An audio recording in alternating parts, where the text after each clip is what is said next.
आप इंडस्ट्री की तरफ से यहाँ कितने सालों से काम कर रहे हैं कृषि विकास के लिए, और अपने काम के बारे में हमें कुछ बताइए। यहाँ पे हमें काम शुरू किए हुए लगभग 10 से 11 साल हो गए हैं। और अगर आप देखें तो डांग जो पूरा का पूरा ज़िला है, ये कृषि के नज़रिए से बहुत ही पिछड़ा ज़िला है। और इसका एक सबसे बड़ा असर ये आता है कि जब लोगों को खाने को नहीं मिलता है, एक समय के बाद उनके खाने की पूरा बंदोबस्त नहीं हो पाता है, तो वो माइग्रेट करते हैं दूसरे एरियाज़ में अपनी जीविका चलाने के लिए। इसी को ध्यान में रख के यहाँ पे एग्रीकल्चर से रिलेटेड हमने इनिशिएटिव शुरू की थी। उसका अगर आप आज नेट इम्पैक्ट देखते हैं तो ये है कि काफ़ी हद तक 10 साल में इतना विकास हुआ है काफ़ी सारे पॉकेट्स में, जहाँ पे ये किसान जो माइग्रेट करके दूसरे एरिया में अपनी जीविका चलाने के लिए जाते थे, वो आज यहीं पे रुकते हैं।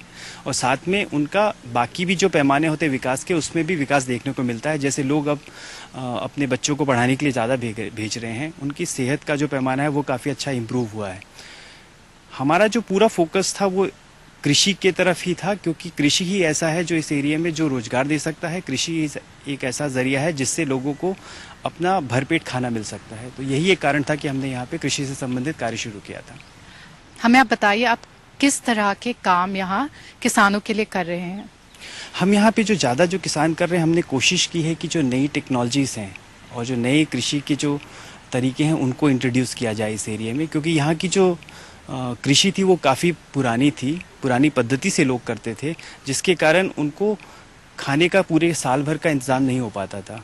यही एक कारण था कि हमने यहाँ पे जो इंट्रोडक्शन किया वो ऐसी वैरायटीज़ का किया और ऐसी खेती बाड़ी का किया जिससे उनको साल भर एटलीस्ट रोजगार मिले और साल भर का खाने का इंतज़ाम हो सके। एग्रोकेमिकल्स का कृषि विकास में कितना महत्वपूर्ण हाथ है?